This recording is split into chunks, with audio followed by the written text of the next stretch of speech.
making time for being here.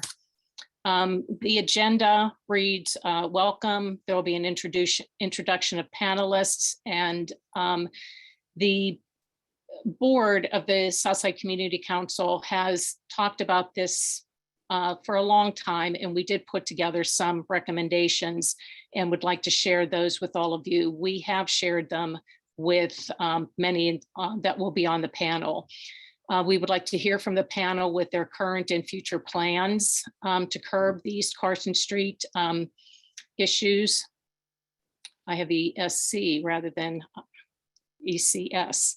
Then there will be public comment, 3-minute limit, and then there'll be closing remarks and next steps for keeping the communication open. So I'm not exactly sure as far as who is here, but I do believe that we have invited, and then a number of people, and I think they have invited others so that they can be more comprehensive in what they're sharing with us. I'm going to introduce those that I had invited, and hopefully they're here.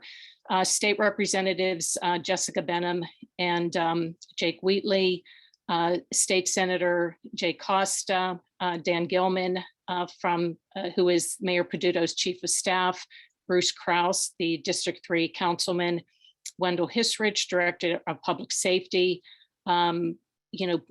members of the police. We did invite Police Chief Scott Schubert and Commander Fisher. I'm not sure if they're on the call, but other police officers are. Dave Honorato, who's the Director of Pittsburgh Parking Authority, Allison Harnden, Nighttime Economy Manager, and Kevin McCarthy, who is the Assistant District Attorney. If you are, those of you that are on the panel, if I haven't introduced you, I apologize. But when you are going to speak, please introduce yourself. So prior to hearing from the panel, I do want to share the document that we shared with others last week. So Bob, can you share the other piece?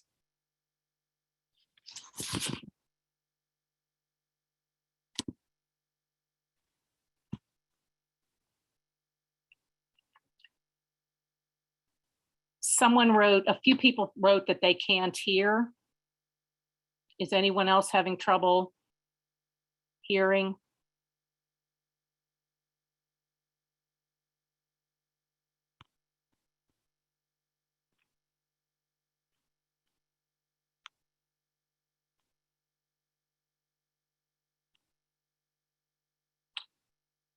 So Bob, do you have the recommendations that to share?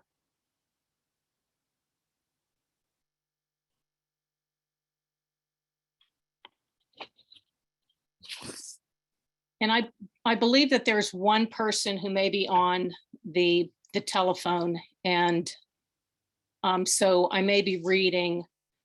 You may need to read. You can read along with me. I will say that we put together recommendations prior to putting together our goals, but as we had a considerable amount of discussion, we thought, what is it that we want to accomplish with the recommendations that we put together? And so we had 4. Keep East Carson Street safe. Residents and visitors should know that they are safe on our main business district at any hour of the day and night. Identify problematic buildings, bad actors, and nuisance bars that contribute to creating dangerous situations, and regularly enforce existing laws to improve conditions. This gives the South Side many other cooperative bars, restaurants, and diverse businesses better room to prosper. Reestablish East Carson Street as a 2-way street, reduce the spillover traffic, crowds, trash and noise that occur on residential side streets and places extra burden on residents to try to mitigate problems alone. Understand the physical features and constraints of East Carson Street and work within them to reshape the overall atmosphere. This would eliminate drastic reactions like street shutdowns in favor of reasonable, regular, and iterative solutions. Establish a longer-term business district management strategy. East Carson Street is an economic hotspot for the city of Pittsburgh and deserves active management. We are too often reactive versus proactive to the conditions on the street. There's more work to be done than council volunteers, business owners, and residents can shoulder. You may or may not be aware that the Chamber and Southside Community Council are all volunteers. And there's a part-time chamber executive director, but there's a lot more work than she can handle. We do not have a community development corporation. And in the spring, the community council did put together a survey that many of you responded to, and a healthy business district was an extremely important part of the responses that you provided. So our recommendations for East Carson Street: open windows. The operable windows of any liquor establishments facing a right-of-way that are playing music at any level must be closed and remain closed from 10 p.m. to closing. If music at any time of the day is blaring out into the streets, the windows should be closed. Doors, the doors of any liquor servicing establishments facing a right-of-way that are propped open and left open need to be closed from 10 p.m. to closing, so that the noise and atmosphere is contained in the bar. Occupancy, the city and fire department need to maintain a nighttime, weekend, and event occupancy inspector. The person should have the authority to access, count, fine, and close any establishment for abiding by its occupancy, for not abiding by its occupancy certificate. The person's authority should include the ability to stop a building of its right to occupy under penalty or fines when misuse is identified. This should mitigate after-hour clubs, raves, and non-permitted parties. Next page, Bob. Lighting, the temporary lights of East Carson Street are unsightly and adding to the warlike atmosphere when not in use. The new traffic lights being installed by PennDOT should be altered to include high-intensity area lighting that blends in with the streetscape and can be controlled by authorities when needed. The area from 10th to 18th could be a test area and extended if later needed. The city must update the street lighting of Carson for the first block either way from East Carson to increase visibility and deter criminal activity. The street lights are substantially dimmer, just 100 feet off East Carson Street, and can easily be updated to LED to address the issue.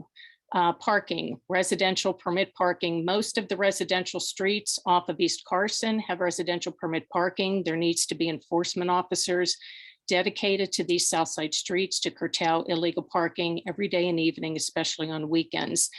Reinstate RPP signs along Merriman between 17th and 18th. It was taken away because the owner of 24 South 18th Street threatened to sue the city because the employees working in the building were having difficulty parking once RPP was enacted in that area.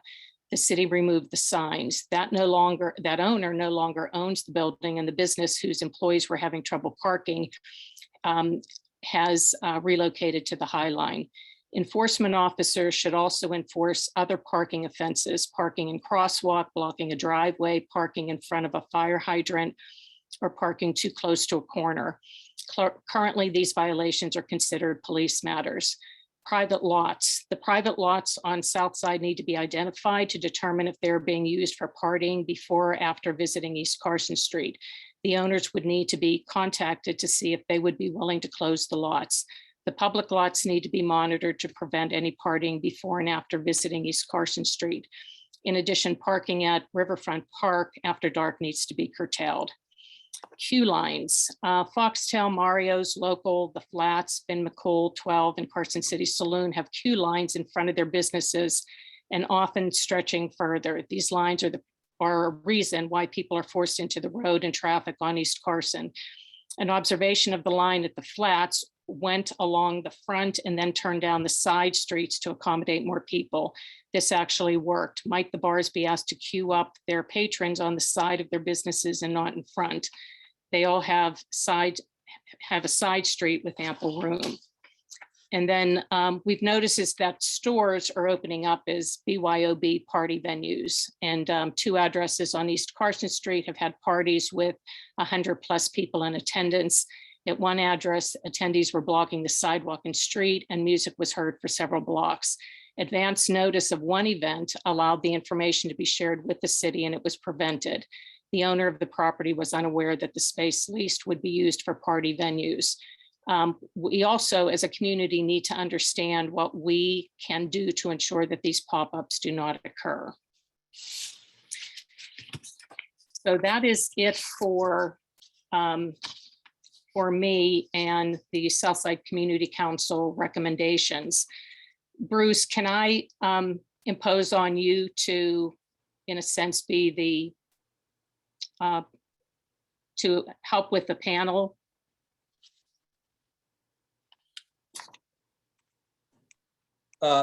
Yes, Barbara, I'd be happy to do so.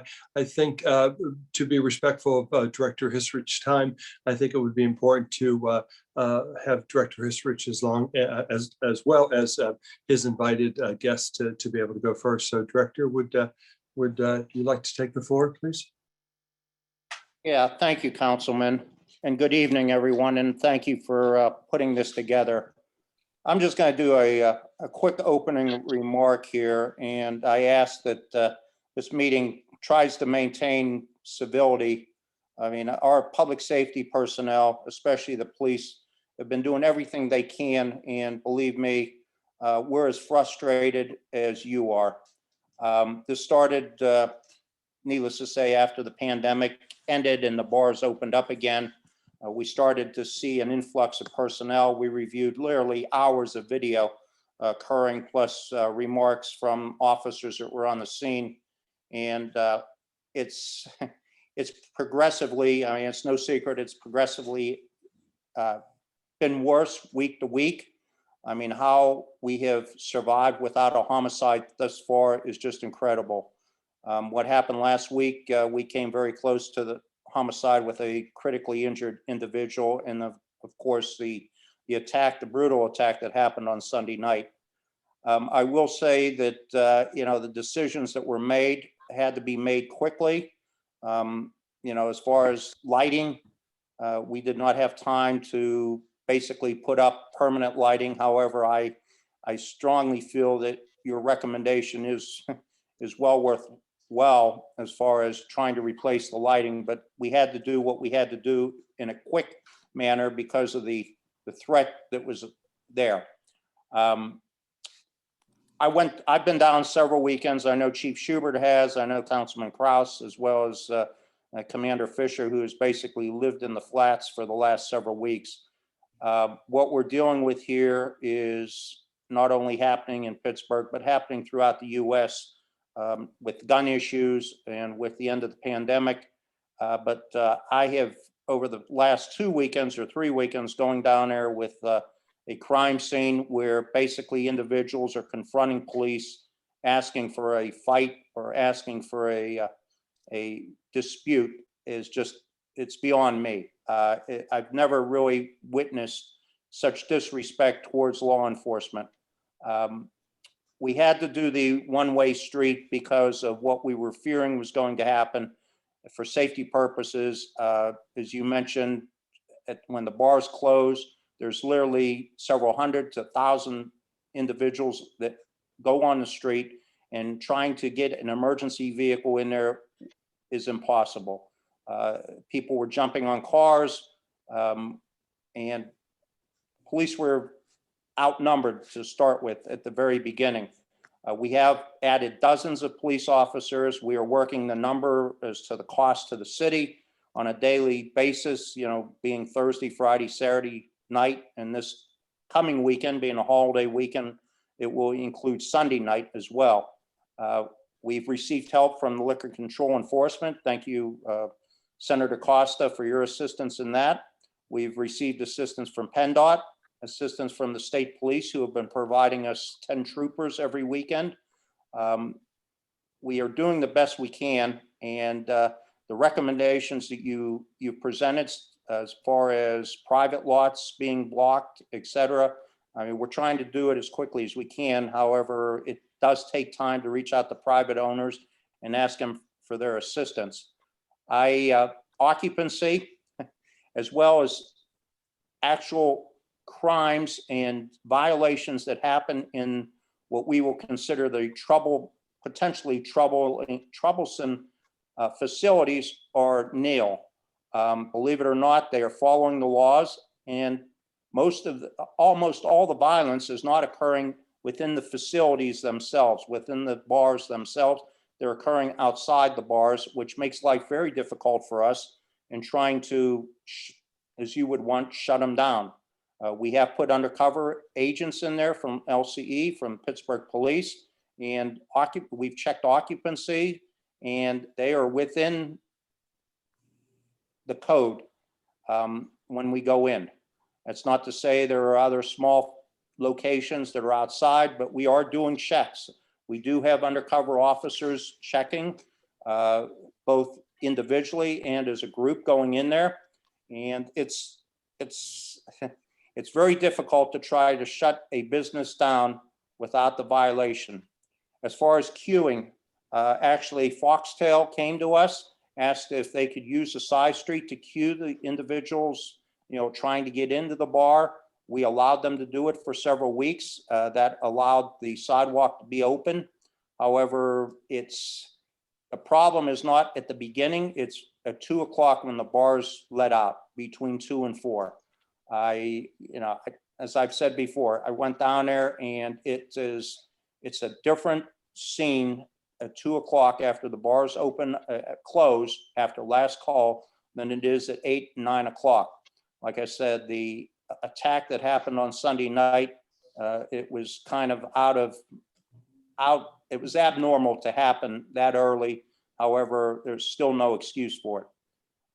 We are doing everything that we can. We will appreciate and listen to your suggestions. I ask you to be patient. I ask you to thank the police officers for the job that they're doing. But it's going to take time. And if I told you that this weekend there wasn't going to be a tragedy, I would be lying. And I'm being quite honest with you. It's scary. The colleges are back in now, which has added several more hundred, if not 1,000 students down there. And I'm very concerned, and we're all concerned, doing the best we can.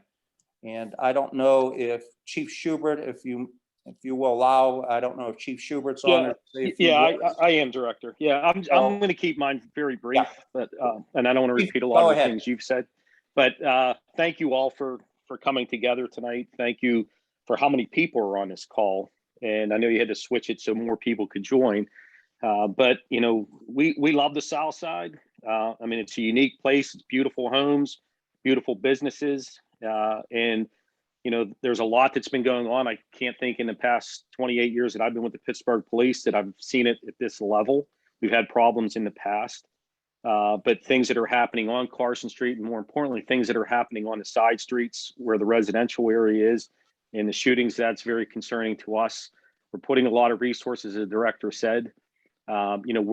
We feel exactly what you're going through. We've gone down many times ourselves with chiefs and commanders, and the officers are trying to do as best of job they can to keep it safe down there. We also recognize that we can't do this alone. We need all of our partners to be with us to help us make it a better and safer place.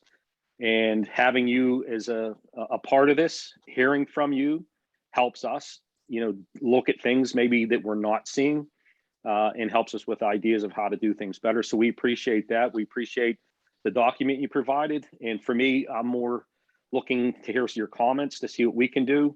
And if I can real quick, I'm going to turn it over to Assistant Chief Barone, who's been working with Commander Fisher on the operations plan and the amount of resources we've been providing down there. So I thank you for the meeting. And I'll turn it over to Assistant Chief Barone, and I really look forward to hearing from each of you.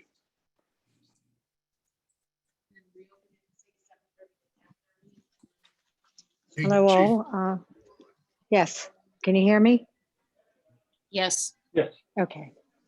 I echo the same sentiments and same comments. We are committed to doing everything we possibly can to make it safe and beneficial to everyone that has a stake in this area. We will continue to do what we have to do to keep it as safe as possible and take the necessary steps to modify as we need to do to continue that endeavor for safety with it. And again, I appreciate the opportunity, and I appreciate the participation and the willingness to work with us to benefit everyone that has a stake in this endeavor that we're trying to keep safe down there. That's all I have to say. Director Hisrich, do you have other invited guests from the Bureau of Public Safety? Yeah, I think Commander Fisher is on there, and I'm sure that you all know Commander Fisher. He has the zone.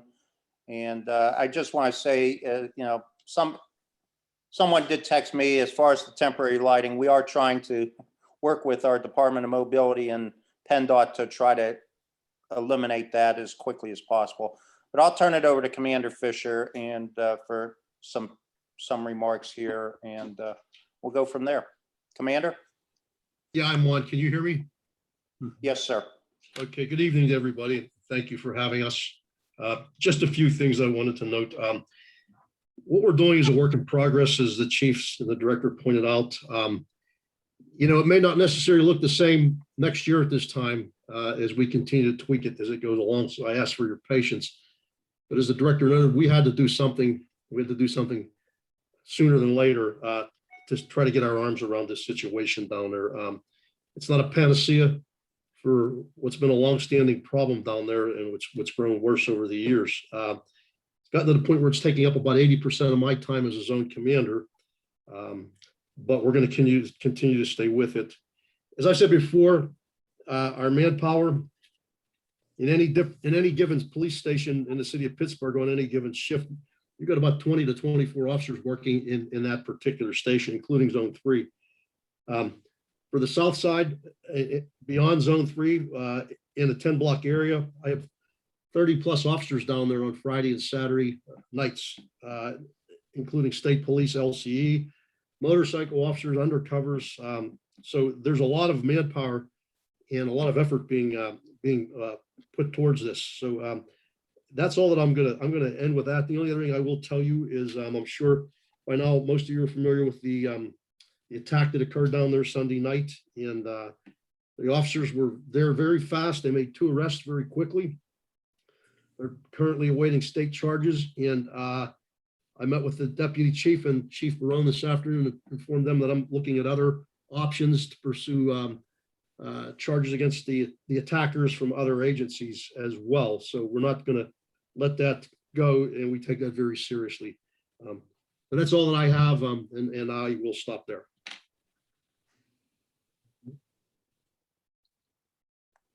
Councilman, my PIO, Kara Cruz, has her hand raised. So Kara, you want to say something?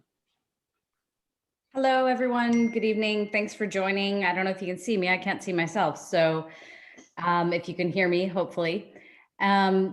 One of the questions I'm looking at the chat, and there were a lot of questions about speakeasies. And I just wonder if someone from the Pittsburgh Bureau of Police can explain like our nuisance bar task force and who is responsible for what and who has the jurisdiction over certain things, because there are things that are not within the purview of the Pittsburgh Bureau of Police.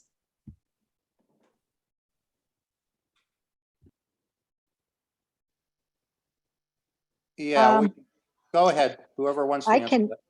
It's Chief Barone again. I can explain that a little bit.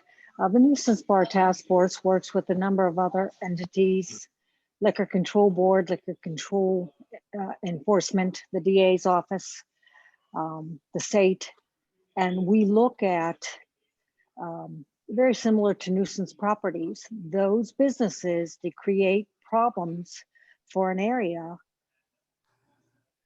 that when it raises to a certain level, we recommend action taken against them. The documentation, we look at negative action, arrest, fights, calls for service, citations issued, summonses, so on and so forth. If we can track it back to one of the businesses down there, that will be in their file. Now, we meet on a monthly basis with those entities. We are in constant communication with them. Over the last several months, we've had more than our share for these calls and meetings to look at specific businesses that we know bring in some of this behavior. And we are looking at what actions we can take to address that at a state level, and whether it means putting their license in suspension, whether it's taking it, putting them under some sort of an agreement to adhere to certain guidelines or certain, I don't want to say reforms, but certain tasks, whether it be monitoring. For whatever reason, there's a number of different things that we utilize to hold them accountable as good neighbors and good business folks in that area. That's what the nuisance bar, it comes under narcotics and vice in our investigative unit. Chief Brown, if I may interject quickly or briefly, if that's okay. Yeah. I think Ms. Cruz was referencing what we're seeing a lot of, not just lately, but through the years, illegal operations of speakeasies, which are not licensed and therefore do not fall under the purview of LCE and LCB. And another thing we're seeing a lot of is BYOB set up where liquor control permits really any retail business to be BYOB. And then we see establishments like hookah bars operating late at night. We don't get assistance from LCB, LCE because there's not a license involved. So maybe at this time, if Director Hisrich, if you're good with your public safety officials, perhaps maybe our state electeds, our Senator Costa's on the line here and State Representative Jess Benham is here. Maybe they might be able to speak a little clearer to LCE, LCB operation and how they can assist us with alcohol establishments that are operating without license. Yeah, Councilman, that sounds great. And once again, I both the state senator and the representative, I mean, they have been instrumental, as well as Councilman Kraus, but they've been instrumental in trying to help us out with state resources. So I'll turn the floor over to them, and they can address the assistance that they have provided and what can be done down the road. Thanks, Director. Senator Costa, are you with us? Yes, I am, Bruce. Thank you, Thanks, Senator. Director. Thanks, everyone, for gathering everyone together and having this important conversation. Just to build upon what was mentioned moments ago, there are limitations with respect to what LCE can do with regard to the hookah bars, I think, as Bruce referred to them, and the BYOBs. There's no authority, I believe, necessarily go in there because they're not licensees. Similarly, the LCB lacks that authority as well. They're only permitted to do things with respect to licensees. With regard to LCB being able to revoke someone's or suspend someone's license, certainly has to deal with instances that occur in the facility that are violations of the liquor code, primarily for the most part. So what we've done is we've had a couple of meetings with both LCB and LCE and the state police and everyone a couple of weeks ago. We've had follow-up conversations along those lines. We continue to pledge the support along those lines. As folks know, I think LCB, or excuse me, State Police was providing multiple individuals to the area. And what I would do is I would go back and confirm and double check. Probably Chief Schubert knows better to what degree they're still participating in what I'll call level of surveillance and the like. But we stand ready, myself and Representative Benham, to assist the community, assist the city, and assist everyone involved to try and find a resolution to some of the concerns that have been raised. With regard to PennDOT, some of the other things along those lines, my conversations with Cheryl Moon Sirianni have been positive. They're willing to work with everybody engaged in terms of what steps they need to do as well. So, Bruce, I'm not sure what else I can offer at this time other than our continued support for the work that's being done and recognizing that our law enforcement community has a really difficult task. You know, it's more than just it's more than just the bars and restaurants that are creating the problems that we've seen down here. And that's the frustrating and concerning part. And as mentioned earlier, we're very fortunate that things haven't escalated to a point where there have been loss of lives. So, Councilman, I turn it back to you, or Representative Benham, who want to add anything else. So, Senator, just one thing really fast. According to the recommendations of Southside Community Council and lighting, you know, as well as anyone, that there's a PennDOT project underway on East Carson Street. Right, exactly. All the street lights, traffic signals, everything will be replaced. I really like the idea of of adding some kind of safety lighting to the lights. Having said that, I'm just asking perhaps for your assistance around that topic, because we a lot of those upgrades came out of city capital budget. It is a PennDOT project. Most of those contracts, all of those contracts are signed, in place, executed. We're kind of late to the dance on that one, but I do think it's a really good idea, and I just wanted to keep it in front of you that I'm sure we'll be coming to you in the near future for any assistance you could possibly help us with. Yeah, I'm happy to bring it to the executive, the district executive along those lines. Was, you know, Bruce, we've had multiple meetings about the East Carson Street corridor, and they've been receptive in the most part on the construction side and listening to community concerns. And I have no doubt that they'll be able to take a look at that as well. So I will raise it up with them going forward. I'm sure Rep. Bennett will join me in that regard. Yeah, thanks, Senator. Yeah, Representative Benham. Yes, so I think Senator Costa covered a lot of the big updates. I just want to draw everyone's attention. I put a flyer in the chat that has a lot of really useful information about who to contact for which issues, what level of government or which agency handles what. For some of you who were at the meeting a week and a half ago now, maybe a little longer, time moves strangely under the pandemic, with Representative Gainey and Councilman Kraus, there was a request for a sense of action steps for residents. And I think obviously it's really important for Senator Costa, for myself, for Councilman Kraus, for the mayor's office, and for every agency to be doing their part.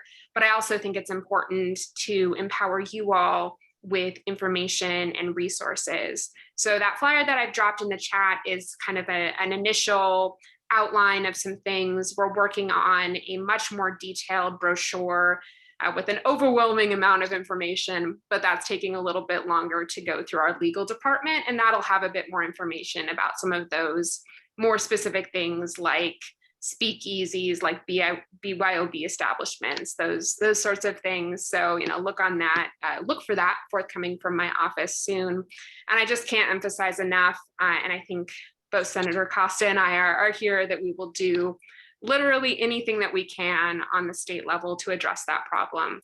I always say most of what the state can do is long-term planning and is grants and things like that. But we're also committed to ensuring that liquor control enforcement and state police continue to assist as much as is possible along Carson Street and, branching out off Carson Street as well. And of course, continuing to cooperate with city officials. So we'll do whatever we can. Of course, I live over here. I'm up in the slopes, so I'm a little removed. But some of the partying does make its way up here as well. So count on me for whatever you all need. That flyer also has my contact information on it, so feel free to reach out on anything. Thank you, Representative Benham. I appreciate your help in being here. We also have a representative tonight from the District Attorney's Office, Assistant DA Kevin McCarthy, who's been instrumental over the years in helping us with problematic establishments through the District Attorney's Office. Assistant DA McCarthy, are you with us? I am, Bruce. Hi, welcome. Thanks for being here. May I just sort of frame one kind of question for you? The District Attorney's Office has been very helpful over the years in assisting with closing problematic establishments. Today, yes, we do have some problematic establishments, that's a given, but the majority of our business owners really are responsible operators. What we're seeing here now that we've never seen before is the collection of probably 1,000 to 1,500 people on the street that are here solely to be on the street and really not participate in any really productive way with any of the food and beverage businesses. And I was just wondering, from a law enforcement point of view, is there something that you can offer in the way of assistance or edification for us so we can understand better how to handle that problem? That's difficult because these are public venues and public spaces, and these people are coming ostensibly for a legitimate purpose to frequent bars, restaurants, entertainment venues. It's the volume of people that's creating the problem, obviously, and then a few people who overconsume. And as Director Histridge said, the 2 o'clock closing time when testosterone and alcohol become that deadly combination that so often occurs. So you're seeing the fights, the shootings, the stabbings, drunk driving, all of that is occurring later at night. Speakeasies were mentioned, and BYOBs.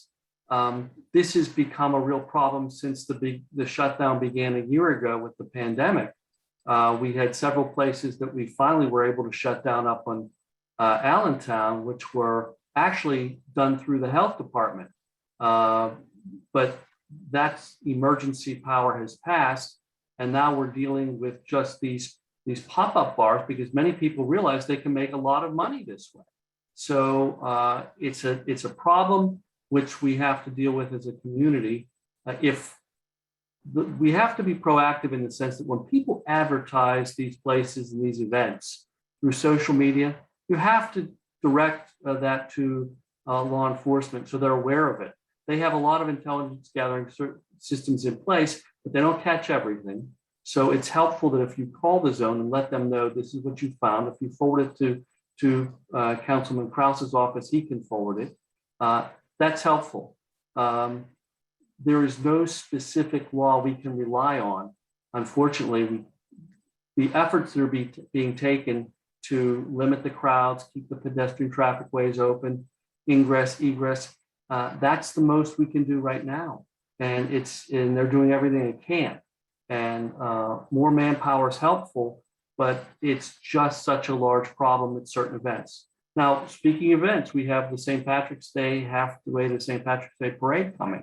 I know there's a lot of effort now going into planning for that. But that's an event.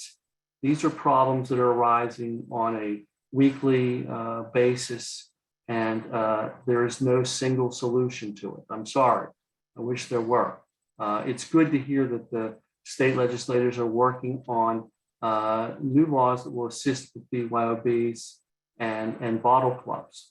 But until those laws are enforced, there's nothing more we can do right now than what we're doing. I have to say that the nuisance bar task force and the city police have done an excellent job of getting rid of the real nuisances that we've had over the years in the South Side, and that the establishments that we have really are complying with what we're asking them to do. It's just the volume of people who are arriving every week. And it's something we have to work through. It's going to get cold again soon, not soon enough. And we hope that we won't see as many people on the street.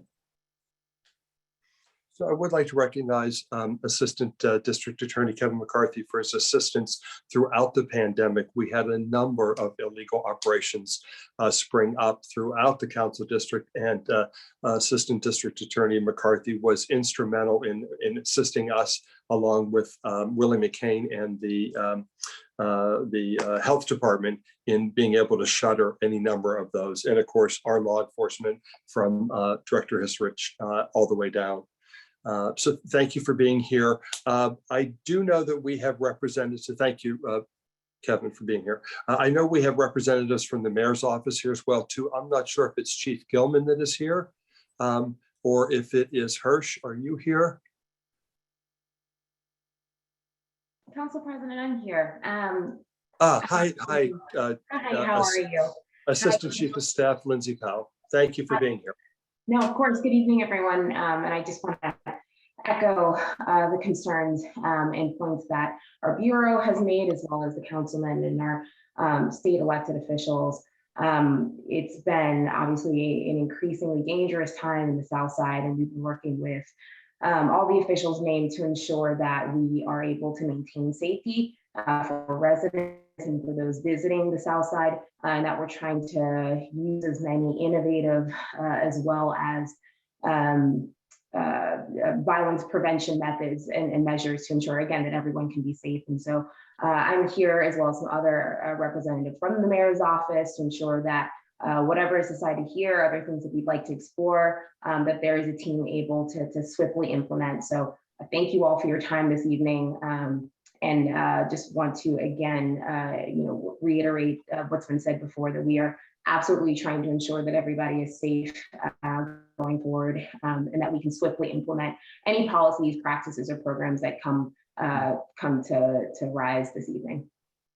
So if I may just add quickly before I turn it back over to Barbara, we have been working closely with the mayor's office and our law department on a number of different approaches as to how we can legally, appropriately limit crowd size on the street, if you will. We need to be careful and cautious around the ACLU and the public's right to assemble and all those kinds of things. But I don't want anyone on the call to think that we have not looked at that seriously and have had numerous communications through law, Chief Gilman, the mayor's office, about what we can do to lessen that crowd that assembles in the street that we believe is really the root cause of a lot of the problems that we're seeing. So I'm sorry. Oh, I didn't do it right. Deputy Chief of Staff, Lindsay Powell. No? All good. Thank you.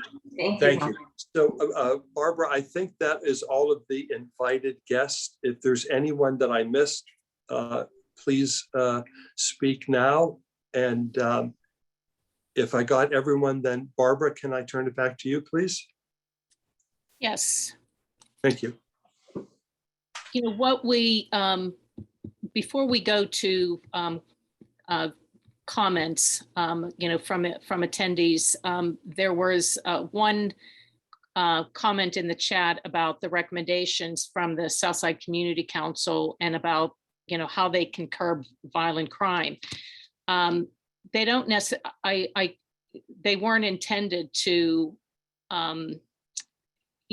curb the violent crime. What we were saying is there are laws, ordinances that are already in place, and those should be followed, and they may make a difference. And I go back to permit parking because I know that somewhat well. We have permit parking, and what we don't have are enforcement officers who are really enforcing on a regular basis. And there may not be enough officers, whatever it is, but people who are coming here do know that they can park here. They may not even realize that there's permit parking, but when you come down every weekend and you never get a ticket, there's an assumption that you can park down here. So that there are things that are on the books that we were looking at the same with the noise ordinance, and the nano walls, being closed. And that was where we based our recommendations. Another was about having a committee approving businesses who move into the South Side. As I said, we don't have a Main Street manager. We're, as a council, looking into that. It's a cost and we have to find someone to pay for that.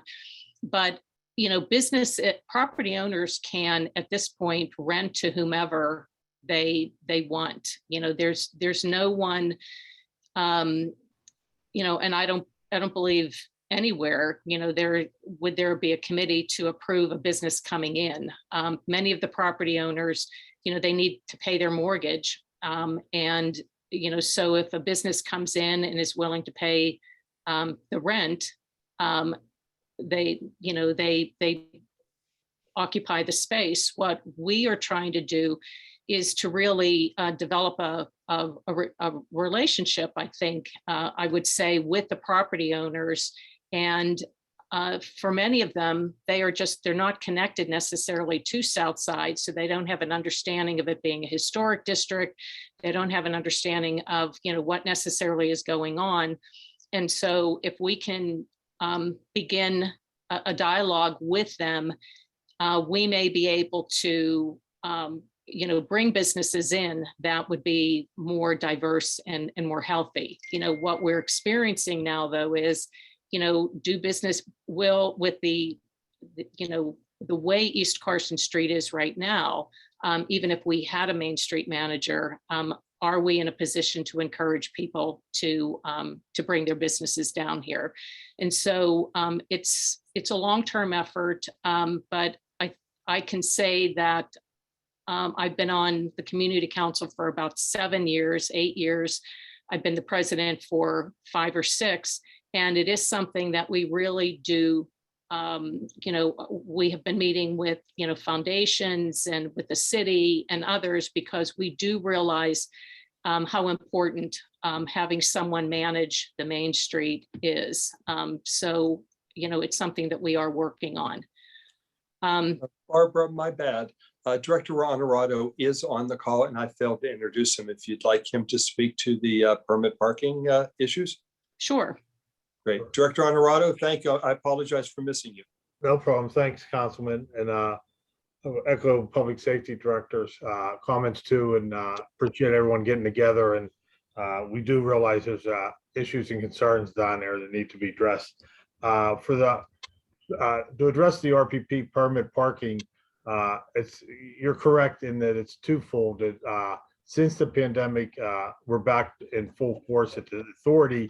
We're having trouble getting employees, but we are out there enforcing it, RPP. But our officers, some of them are refusing to go down there after 6 p.m. because of the hostilities shown towards them. And probably about half a dozen of them will have beers or alcohol thrown on them during the course of enforcement when they step out of the car and have to put the ticket on the windshield. We are working with Public Safety and Director Hisrich. He's been very kind, and Chief Schubert. They've been, when available, giving us police officers to shadow our officers, but that takes away from what they could be doing to help with the rest of East Carson Street. We're also looking at technology which would make us more efficient, and we believe that our 5 lots down there we own, so we're trying to get a pilot program started there where we could do ticket by mail or invoice pay to park, where an officer would drive by in a car and cameras wouldn't have to get out or interact with the public or the visitors down in the south side on the evenings, and we would download them and mail the tickets out the next day. But for the streets, we're not prohibited to do that. We have to maintain them on the windshield, and that's in the RPP districts too. We can re-engage with the state again, I guess, to see if we can begin a pilot program in the south side to do ticket by mail on the streets. Again, that would make us more efficient with the number of people we have and remove the safety concerns of the officers themselves, because we actually had 2 that quit after they got accosted with the drinks down there on the south side on the weekends. And we've been working with the councilman's office to expand the enhancement districts. It was on Fridays and Saturdays. Now it's going to be Thursday through Sundays. And we're offering our lots for the city whenever a request comes in for the lighting and that. So we're mindful of it. And we know there's an issue down there, and we're trying to stay on top of it and come up with more creative ways to make our enforcement more efficient. Thank you, Director Barber. Thank you. So I think there were a number of people who had registered to comment, and I think Bob, Charlene, you have that list. If you wanted to call out people, and then I think that we would invite others. I know that some people have been putting information, questions and all in comments in the chat. And, after the comments are done, Jackie, you may want to read those so that there might be able to be a response. Sure. Hey, Barb, just for a matter of operation here, are you going to call out the first person that's going to give a statement and then call out the second one in the queue so that they know that they are up? And will you unmute them or should I? I can unmute them. I guess I will mute everybody here. The first speaker is Richard Fox, followed by Ed Wallow. Thank you. Richard, can you unmute? No, you cannot. Everybody can hear me, I hope. Yes. I'm in shock. I'm not sure why I'm first, but I appreciate the honor and the opportunity to speak.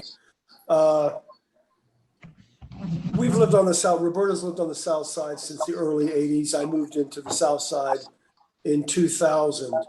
And like so many of us, over the past months and weeks, we've seen the violence and frankly, the menacing behavior on our streets increase. I was first pleased, and I spoke as such to Bruce and others, that I thought the redirecting of traffic on the weekends would be helpful in controlling some of the issues we've been facing. The incident that happened on Friday night with an intoxicated driver who happened to have a Glock pistol in his car slamming into a house on 17th kind of sobered me up to the fact that this was not the best possible solution, diverting traffic from Carson onto residential streets. And then following on Saturday and Sunday, incidents involving shootings and drunken visitors to our neighborhood was frankly a shock. Questions that I have, and I'm sure everyone who's lived through this past weekend, and I appreciate Barb Rudiak pulling this together at such short notice. I'm sure everyone who's lived through the past weekend is really in shock and wondering where the neighborhood is going. We understand that law enforcement, LCB, other agencies can only do so much. But I'm wondering if there isn't something that's in that toolbox which hasn't been fully explored. And what I'm talking about is, it doesn't take a rocket scientist to figure out that guns and alcohol in this neighborhood do not mix. And that it seems to me that after having two shootings on our street on 13th Street in the past month, as well as other incidents, that one begins to wonder if we're actually doing all we can to curb that kind of violence. Have we thought at all about employing a rolling DUI, random DUIs on the weekends, pulling cars over to see who is sober and who is not? I have a feeling that if we did that, we'd begin to find out that there were more drunks rolling through our neighborhood than we expect or want. And the other thing is, are the bar owners of several bars, which I don't think need to be named at this point, which I would consider problem bars, nuisance bars, are the owners of these bars doing all they can? and our undercover agents doing all they can to uncover problems. These guns just don't appear out of nowhere. Patrons are walking into bars without any doubt with weapons. The incident that happened this past Saturday night on 13th Street was supposedly the resolution of a dispute that occurred in a bar. 15 seconds, Robert. Thank you. Okay. 15 Am I seconds. done? 15 seconds, please. Okay. Thank you. Well, I'd like to see something more done along the lines of DUI stops and undercover work in the bars that we know as nuisance bars, looking for more than just underage drinking, looking for people who are carrying weapons. Thank you.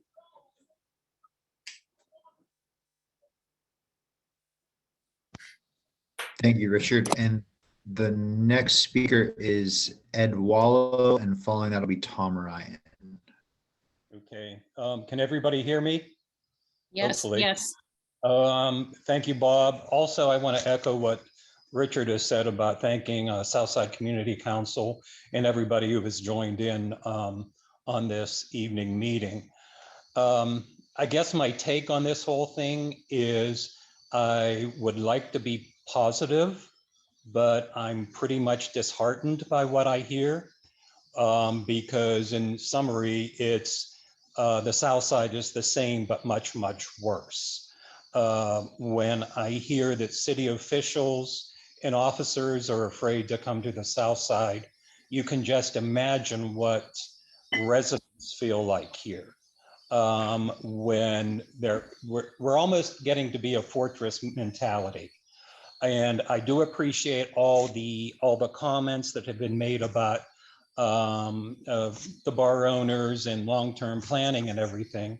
But I think I would pretty much echo what Richard is saying is we are moving into a triage state. We have got to figure out how to handle the immediate problem before we look at such long-term things. I don't think that we can leave the long-term behind, but we have to be very concerned about the BYOB sites, the off-site drinking that we all know that has been happening down at the park and at the Giant Eagle parking lot. A number of questions came up about curfews. I would like to have that addressed. Maybe there'd be officers on horseback that would be able to do something about the situations. From the standpoint of the pop-up bars, I don't think it's practical to say you want to interview people who want to rent or buy a building, but I think it's probably more practical to do exactly what the Southside Community Council is doing right now, which is monitoring the buildings on the backside. So I would say that we really have to look at the problem from a triage standpoint. I've told Barbara, I unfortunately I'm the president of the HOA here. My sense from our residents and the people around us is that it's unsafe and it's actually becoming unsustainable to live here much longer because people are not willing to make this type of investment and to be afraid to leave their house in the evenings. So we have to do something pretty radical and we have to do it pretty quickly. One more very specific question I have is when do we anticipate Carson Street being able to go back to two directions again? Now, I know that's going to be a hard thing to answer, but I would really like to know that. Anyway, thank you very much for everybody who has put their efforts into this. Thank you, Ed. And our next speaker is Tom Ryan, followed by Liz Style.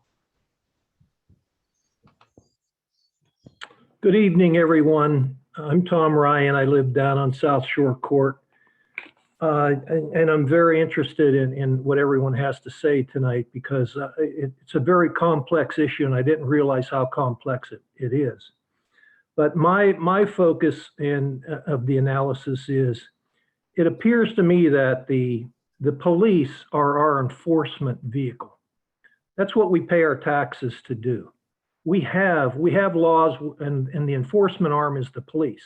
The police, to me, obviously are undermanned, they're underfunded, and there's a lack of city and state official support for them, outward display of support for them. That's why there's a lack of respect. That's why there's just not enough boots on the ground. And to me, the issue would be, how do we address that? Along with all of these other very valid recommendations, I think, because there's not going to be a silver bullet to this problem. There's going to be a lot of little things. But to me, the largest issue is we need boots on the ground. And that means funding.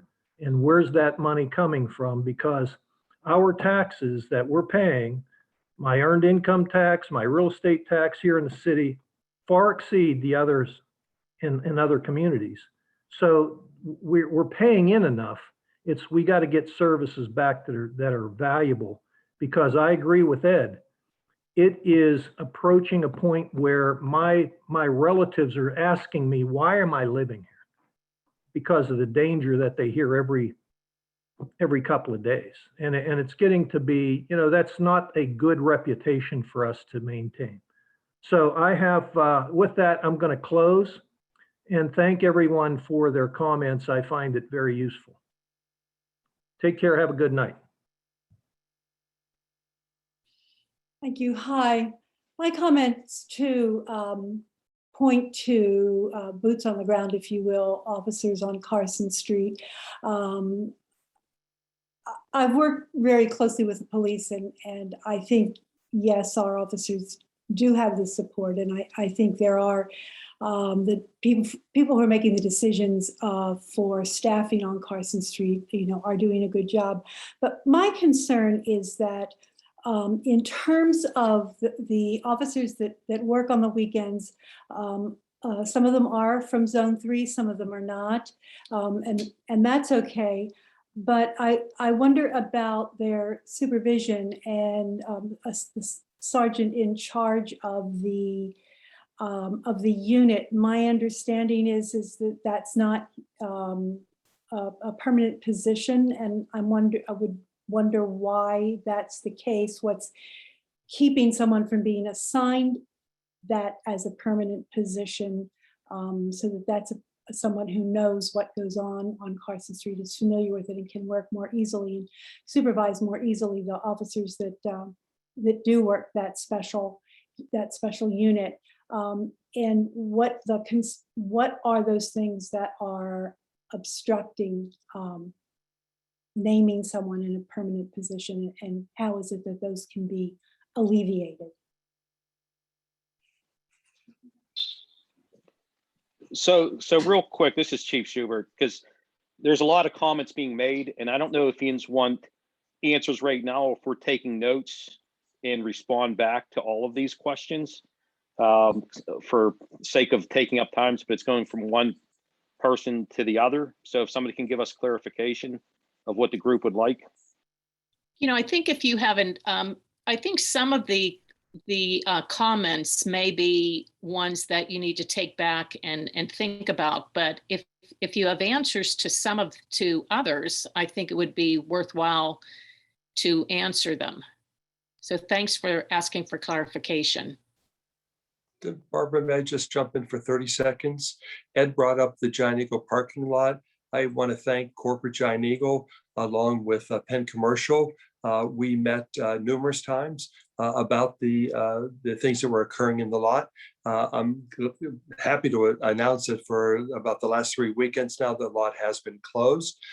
There is clear signage that you will be towed if you are in that lot after hours, and Penn Commercial has put security vehicles in there, and Giant Eagle is firmly committed to keeping that parking lot safe. What many people may not know, Giant Eagle rents that building. Penn Commercial owns the lot. Giant Eagle gets banged a lot for what happens in that lot. It is not under their purview, but it was through the assistance of working with corporate and Penn Commercial that we have become successful to close the lot, keep it maintained and secure. And for the last couple of weekends, knock on wood, it's been good. So thank you for letting me put that out there, Barbara. Councilman Cross, if I could just say one thing on that. If we're looking to close the private lots, are we creating a problem? We're just forcing the people into the residential permit parking areas where we don't want them, because we're closing all the available lots. So And I the understand why pushback, it's proposal. yeah, the pushback that we've gotten time and time again is private lots with people operating motor vehicles on private lots unsecured that may have consumed alcohol and the liability that private owner incurs. Up to this point, we had been so very successful before the pandemic, working with Lyft and Uber to encourage everyone to use rideshare, leave their cars at home. And we continue to press that with every breath we take. You don't need to bring a car to the South Side. You can take a rideshare platform, leave your car at home. Thanks, Director. I'd like to just go over some of the comments since Chief Schubert brought it up. Guns and bars. We have, believe it or not, had meetings with the bars. They do, some of the problematic bars do in fact screen people as they enter, throw people out with the guns. They do not allow the individuals in again that evening. However, it is a known fact that the guns are left in the vehicles. Some of our shootings, individuals go back to after the bars close, they go back and obtain the guns from their vehicles. So we do on the entertainment, the bars that we consider clubs, they do in fact warn people, screen people before they go in. As far as the DUI checkpoints, there are legal things that we have to do prior to setting up legal. We just can't pull cars over indiscriminately. Believe it or not, as many of you are aware, the fight that occurred several weeks ago involving police officers and where police officers had to use some force. You do not want to know how many comments myself and the chief received about use of force, and it's currently under investigation. So the problem that we have is we have to obey the laws, and anytime that we use force, it involves an investigation. But getting back to the DUI checkpoints, don't be surprised if you don't see those stationary DUI checkpoints showing up in the near future. I know that there's been a lot of comments about that, but once again, it requires resources that we have to arrange while maintaining safety throughout the Carson Street area and the city as well. As far as Carson Street returning to two-way, I mean, that is something that we would like to do that as quickly as possible, but at the same time, looking at incidents throughout the country and responses to it, we have to maintain, number one, we cannot put 1,000 people in a close area. So we had to give some room for A, emergency vehicles, and B, for visibility for the police officers, and taking that extra lane helps out and gives the officers more visibility among the crowd. So we don't want to commit on when it's going to return back to two-way street, but believe me that we want to do it as quickly as possible. And it probably will not occur until after the St. Patrick's Day event in a couple weeks. And I think I'm caught up on everything other than Liz Stiles. And Liz, we are working on supervisors, consistent supervising down there. But I'll be honest with you, it is not a position that anybody is standing up to take. There's a lot of responsibility for it, and we want to make sure we put the right person down there with the right skills. But we are looking to fill that position. In the meantime, at least for this weekend, I've asked the chief to assign a commander down there to basically oversee the officers and the sergeants, as well as the lieutenants. So we know that, and we are trying to address that as quickly as possible. But like I say, coming up with a volunteer is somewhat difficult. So I think I've covered the 5 things that were already brought up. So Ms. Rudiak, I'll turn it back over to you. I think a question has come up.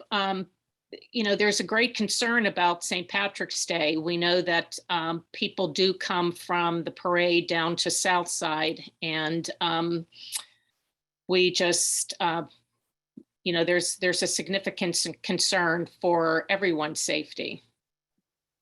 Yeah, and the only thing I'll say about that is we're trying to plan. We're trying to plan the best we can on that with extra resources. So it concerns me and the chief as well. And, you know, we've handled St. Patrick's Days in the past. Of course, last year that did not occur, but yes, we are concerned about it, and we'll do the best we can to make sure that everyone's safe. Bob, were there any others who had signed up to speak? Yes, Frey Strickland. Anyone else? So they can be in the background. Yes, 1 second here, sorry. Yeah, I did not sign up to say anything. This is Faye Strickland. Okay.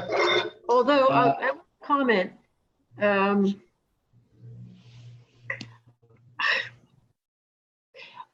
are the, with the business with the George Floyd incident about a year ago, is there a hesitancy on the policeman's part? Are they hesitant to take action because they're afraid of retribution? It's Chief Cooper. I'm getting some feedback. Okay, there we go. Hopefully you can hear me. I would say the officers are professional and try to do their job the best they can. You know, with rhetoric that's gone on across the country over the last year, you know, could that play into some officers across the country? Maybe, but I think it's more on just the volume of people who were down there. And I've been down there a number of times. The commander's been down there a number of times, the director, the assistant chief, and others. And it's overwhelming with the amount of people, intoxicated people, in a very closed, you know, or narrow confined area down there, and trying to take care of one issue while 100 other issues are going on at the same time. So there's a lot of trying to diffuse things as they're happening. Engagement, it has got to be a big part, and that's talking to people. So we're always looking at ways, you know, we look at videos to see what's going on, to see what actions the officers took or didn't take, and use that as training opportunities for the officers as well. And to kind of go back to Liz's comment about having a steady supervisor, that's been problematic for us. We put a couple supervisors down there working with the officers. We've never had this many officers that needed to be down in the South Side at one time. We have to bring officers from other districts to help, and we're not shortchanging the other districts because we hire additional officers to work in those zones. But to answer your question, my thought is especially the ones I've talked to down there, I don't think that's playing into it. Thank you. Donna Terleski. Nazer is next. Joe Wheels after that.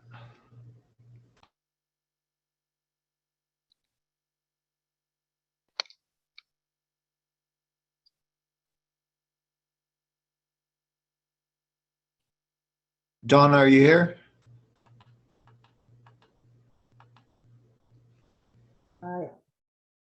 It looks like it. I'm trying to. Sorry, I didn't unmute myself. Okay, There you thank go. you. Okay. Hi, someone just suggested that around 40 years ago, there were canine units walking around the South Side whenever there were problems with teenagers and stuff ganging, you know, hanging out and around, and just saying that dogs really deter people. You know, people are afraid of dogs. Just wondering if that was possible to have that come back. Thanks, that's all. To be honest with you, that's not a very good scenario with that many people in a confined area. You know, that wouldn't be a good option for us to use in that environment.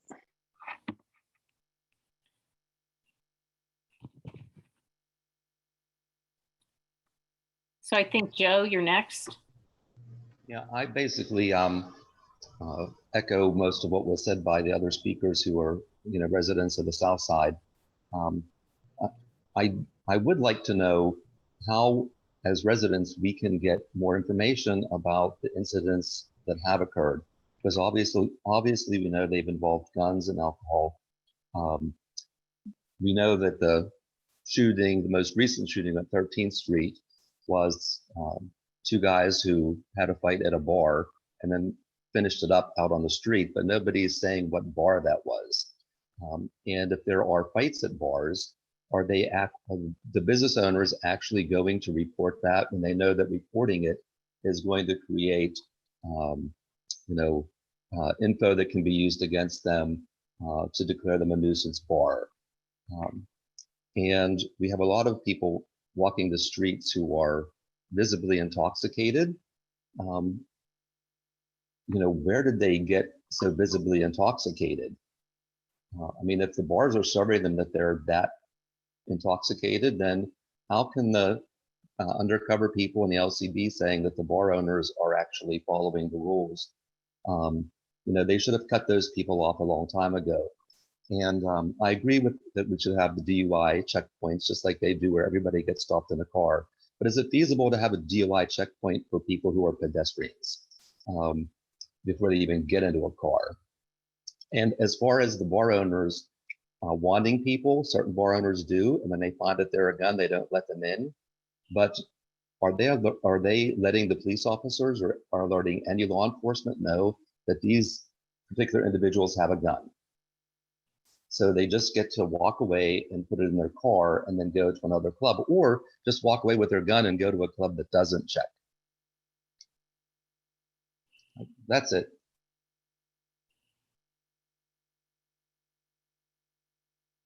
I'll take the last question there first.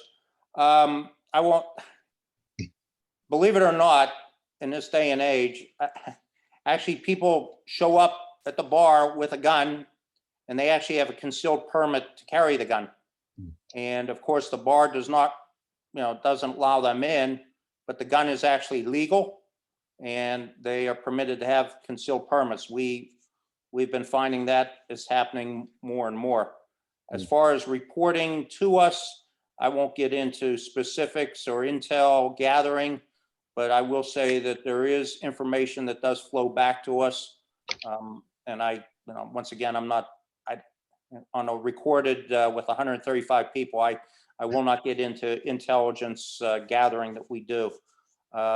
So on that, and as far as the pedestrian DUI, I've never heard, and I've never heard of that, and I don't know that it's legal. I know that Kevin's on the line here, and I'll leave that to the attorneys. But like I say, I do learn things. So Kevin, if you could address that. Yes, Director. The reason we're allowed to do DUI checkpoints is because vehicles are regulated. And there's special laws and regulations that relate to a DUI checkpoint. It can't be random. It has to be uniform or some form of every third car. And that creates a lot of congestion and disruption wherever they're held. That's one of the reasons why Carson Street's a terrible location for a DUI checkpoint, because of the congestion it would create. So that's not a likely scenario. As for individuals walking on the street, you're having the police seize them unlawfully. They have to have reasonable suspicion or probable cause, and simply stopping people and interdicting them because you think they might be drunk. If they behave drunk, if they're acting in a way that's consistent with disorderly conduct, that's different. Then the police have cause. But you can't simply stop people to check. I said visibly intoxicated. That's different. I misunderstood you. Right. Okay. Yeah, if they're visibly intoxicated, I'm sure the police are engaging. The problem then becomes there are so many. How do they choose? And more often than not, get them out of there, get them home. The ones who stay are the ones we're concerned about, I'm sure. So I don't know what the commander's thoughts are on that, but I'm sure they're giving their officers direction as to who they need to interdict and stop, and who can be safely sent on their way. I mean, it's often been the case that you have friends with you, take them home. If the friends are the problem too, that's a different story. I would, I mean, everything that has been happening is shocking to all of us here. But the incident with the car crashing into the house, it's I can't even say what I'm thinking. I don't even know what I'm thinking. But two questions. One is any insight into the action by Port Authority Police for Friday's crash? Were they conducting a high-speed chase down Wharton Street? We do know that the police are very careful about high-speed chases because of what can happen, similar to what did happen here. And the other was, would like a comment about the car accident in our homes on South 17th and what immediate action is planned if traffic is still to be redirected down Wharton.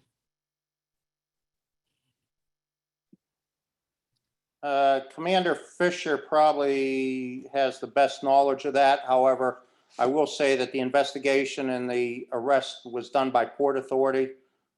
So Commander, if you could provide any insight.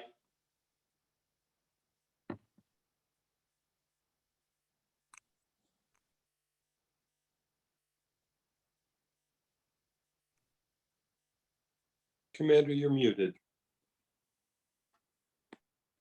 Sorry, how's that? I apologize. The vehicle that crashed into the back of the Port Authority bus, it was pursued by the Port Authority Police. It could have just as easily been Pittsburgh Police that were involved, that it wasn't. And unfortunately, we have a chase policy that we adhere to. I cannot speak for Port Authority Police, and I'm not faulting them either.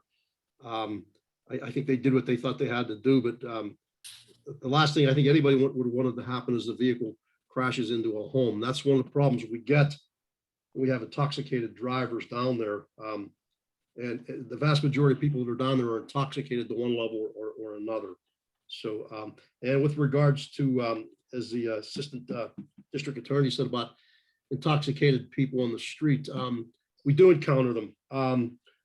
There are so many people down there that are intoxicated. That in and of itself is a crime. You can't be intoxicated on a public street. We can't address all of them. So we always look for some sort of underlying behavior that's coupled with the public intoxication, such as fighting, obstructing a public passageway or street, etc.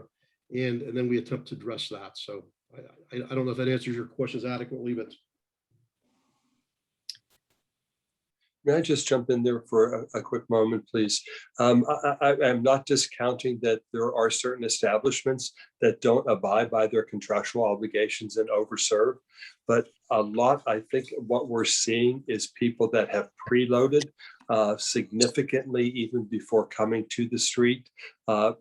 Most likely not to use a venue. And if they are using the venue, just to use it to have their high, and they're not in there to actually participate or spend money in any way. But a lot of the problems we were seeing were people tailgating, especially late at night in parking lots, preloading before coming, being on the street drinking and not participating in the establishments at all. And that's a major problem we see, and one that's, as you can see, very, very difficult to wrestle with.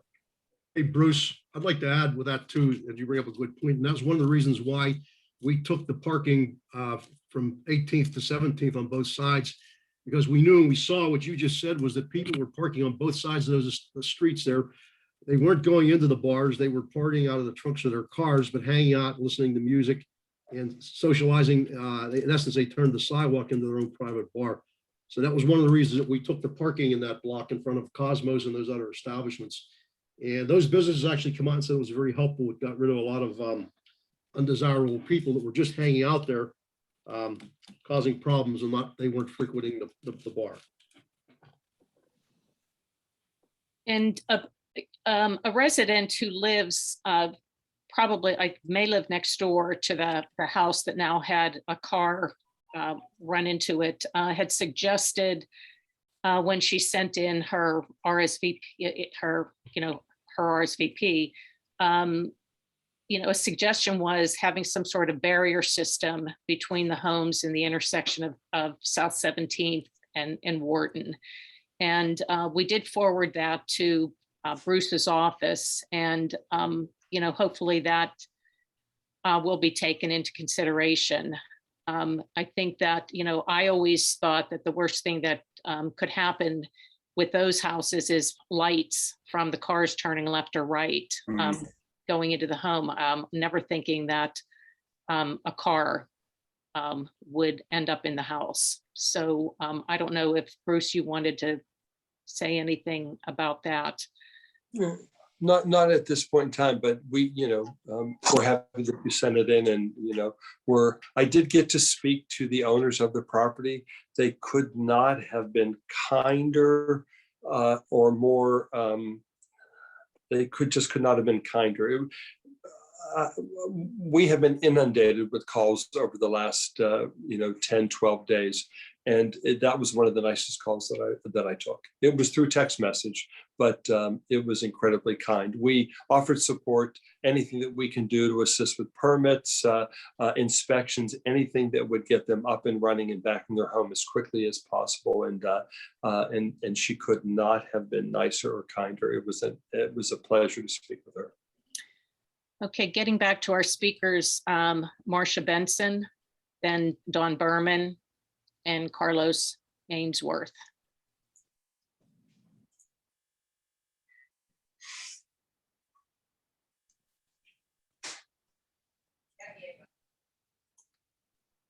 Okay, Marcia Benson. Okay, Marcia. Hi, Barb. Hi. My main concern is, why aren't the police patrolling the residential areas instead of Carson Street? I mean, basically, most of the stuff is happening on the residential streets. I mean, we're residents, we pay taxes, we have lived here all of our lives. I think we should be able to have better police awareness on our streets. Wendell, can you answer that? Hey, hi, Marcia. It's Scott. How you doing? I'm good. Hi, Scott. Hey, there are people assigned to do the side streets and stuff like that. The problem, the big problem is when the bar is let out, there's so many people. A lot of the officers on beats are there. I mean, they've actually run several blocks, the ones that are there when things have happened. But the state police have been great, helping us with the side streets. I know when I go down, I'll stay on Carson Street till about 2 or a little bit after 2. And then I get in my car and hit the side streets because there are people that'll stand on the corners and, loud, and they're raided at residential homes and things like that. And I know Zone 3 Commander Fisher and Assistant Chief Barone have vehicles that are assigned as well that do it. It's just there's so many streets, so many side streets, so many people on Carson Street that it's just very manpower intensive trying to be everywhere. But Scott, one question. Why have all the shootings been happening on Muriel Street, on Bingham Street? Well, they've been spread around. I mean, it is. And as we talked about before with the guns, a lot of these, they're not coming into the bars with the weapons. They're leaving them in their cars. And you have altercations that take place in a bar. And it's when they're leaving, somebody may get one from their car and it's senseless and they'll shoot somebody. I mean, it is totally senseless. And it's very dark on a lot of these side streets. It's very hard to see. And I'm in an unmarked car and I shine my flashlight out and tell people to move and things like that, keep it going, get to your cars, whatever. But it is very manpower intensive. And I agree. We had our canines down there using their vehicles, driving around. So, I mean, it's something we definitely looking at the pattern of where things are happening. But to be honest with you, driving around, they're just about on every side street going to their cars because there is no parking. There's not enough parking to adequately, facilitate the amount of people that come down there. I like the idea from Councilman Kraus with other people, being educated to come down in other vehicles, whether Yeah, Ubers or Lyfts and Uber or things Lyft, like that. that's right. Yeah, so that would be very helpful. But we continue to look at it. We continue to adapt every week, and I'll leave it to if Commander Fisher wants to jump on. But I appreciate your comments. Actually, good to hear from you. I haven't seen you in a while, but Yeah, it's something we continually look at. Over 7 years. I know. So, Hey, but thank you. Hey, Marcia, it's John Fisher. Answer your question about Muriel Street. We're seeing a lot of the shootings down in that area, Muriel and Bingham, because there's a parking lot down there that a lot of these people are utilizing. Where the city theater is? I believe it is. And so there's a lot of foot traffic that's going in that direction. And along the way, incidentally, every shooting we've had down there doesn't justify, but we've made arrests in every shooting. But as somebody said earlier, alcohol and guns, I mean, we had one guy shot over a piece of pizza. Yeah, he was coming out of Sal's Pizza, and the guy asked him, "Can I have that pizza?" And he said no, and he shot him. He shot him. Sometimes it doesn't even take that. Sometimes all it is a look, believe it or not. And John, okay, basically the thing is, if you're going out with a gun, you're looking for trouble. I would agree. I Right? think we need to, Marcia, we need to move on. Thank you for your comments. Hey, don't forget, can I say one more thing? I think you're beyond your 3 minutes. We really do need to move on. Our block party, 9/11, South 13th Street. John, can you come? Thank you. Thanks, Marcia. And Schubert also, please. Dawn, you're next. Dawn Berman. Yeah, so I appreciate all the comments and incremental suggestions to help make things better. But it started off with the director saying that it's only a matter of time before there's a homicide. I mean, this is a powder keg waiting for someone to throw a match into it. And I guess I would ask, what steps could be taken after a mass shooting or some horrible event that's going to happen? I mean, things like curfews or getting those people who are here, off the streets, at 2 o'clock or whenever the bars close. There was a shooting by a 15-year-old. What is a 15-year-old doing on Carson Street after 10 o'clock anyway? There's no business for them to frequent. I mean, can we, it seems that the worst is going to happen. And there's a lot of, shaking of heads, and wringing of hands saying that, we're doing the best we can. But the best is not really making the difference at this point. I mean, what drastic measures can be taken? It would be much better to take those measures now and avert some calamity than to wait till after it happens. Dawn, it's Bruce Kraus. Thanks for coming tonight.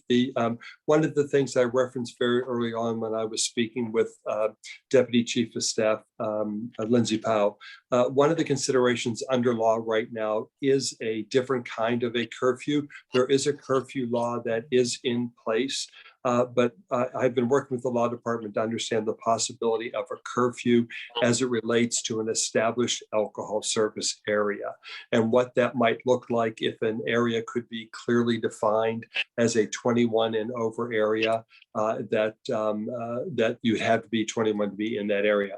But as with everything that we do point counterpoint. Take an action, what's the equal and opposite reaction? Do we create unintended consequence by the action that we take? But there are systems like that under consideration in the law department right now to take a different approach. Much of what we're hearing, and I do appreciate frustration, God knows I share it. The focus still seems to be, what are we going to do to clean it up every weekend? And I believe the focus really needs to be, how do we stop the flood of the crowd? We have to lessen the crowd that comes to the street, that's on the street. We will never have enough resources to continue to just clean it up every weekend, every weekend, every weekend, every weekend. I mean, is it legal for people to just sit and drink out of their cars? I mean, there's no law. It's that's more a question for police. There are open container laws that do forbid that. I wrote the open containers. There are $300 fines associated with that, you know, there could be some state law intervening there as well too. Even if you're sitting in your car and it is not operating and you are intoxicated, you can be charged with DUI. And maybe just one more thing about cars and parking. One of the things that makes me just so frustrated is this idea of providing parking for people that are coming to the South Side, and people that are coming to the South Side to participate legitimately in contributing businesses. I will bend over backwards to find ways to accommodate that customer coming to the street. But the idea of providing parking for people that, as we have said time and time again tonight, are obliterated, absolutely obliterated, have no business being behind the wheel of a car. You, we, us, collectively as taxpayers are writing a $20 million check to correct the problem of DUI on the East Carson Street corridor. That is the construction that you see now. PennDOT is doing the safety improvements on East Carson to improve pedestrian, bicycle, public transit and vehicular transportation, because Carson Street was found to be the 6th most dangerous stretch of road in the state of Pennsylvania, and it was based on DUI. And the idea that as an elected official, I can spend $20 million of your money and say, let's just continue the behavior that brought us here. You should throw me out. Thank you. I think it was Carlos Ainsworth is the next speaker, followed by Joseph Taverna. Hey everyone, this is Carlos Ainsworth. Can you hear me okay? Yes, we can. Okay, thanks everybody for putting this together. Thanks to the officials here that have the power to do something, for taking time to meet with the residents. Just a couple things that I want to bring up. I think Southside has an image problem right now, and part of that image problem is that people come here without the idea that there are consequences, and that they're coming over here to get plastered, and they know that they'll get home safe. They don't really care. People are coming over here without this idea that they're going to get into any trouble. And maybe it could be helpful if we can, as a community, and maybe, you know, Barbara, I hate to put more work on the council, but is there any way we can get a list of arrests, fines that are given out? Because I think that stuff's pertinent to the residents to see that, listen, it's not just a shooting every other weekend that the police are doing down here. There is activity on the police side that is taking place in terms of arresting people that are visibly intoxicated, handing out citations. And then the other thought that I had was, how come we can't have rolling curfews for these bars? Why does everybody have to dump out to the streets at 2? Why can't you have occupancies being slowly cut back on throughout the night, so that everybody's not just emptying into the streets, and everybody that's in the street, the 1,500 kids or people or so, is getting added to by the people that are leaving the establishments that came here to drink? Can I grab that one, Barbara, real fast? Yes, yes. That was a recommendation. You're just so forward thinking in your remarks. That was a recommendation that the Responsible Hospitality Institute made probably 7 or 8 years ago, that it's known as staggered closing time, to lessen the impact of the crowds all rushing out, 2,000 people in the street all at 2 o'clock. And so you stagger 12:31, 1:32, you know, so on and so on. But under state law, it's all voluntary. And this is something that I believe our state representative Jessica Benham and State Senator Jay Costa and other of our state electeds could assist us with.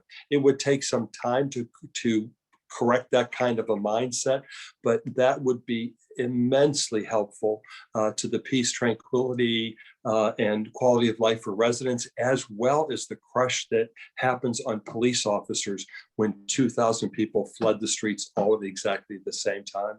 But I support that, and do believe that that could truly be effective if we could get state LCE, LCB to recognize the impact that could have.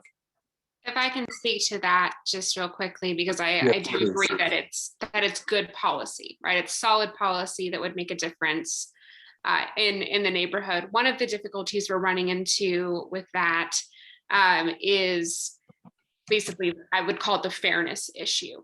And how do you make sure that when you're staggering closing times, you're not unfairly impacting one business more than another? And so figuring out how to do it where it sort of rolls so that, one business isn't expected to close early every single time.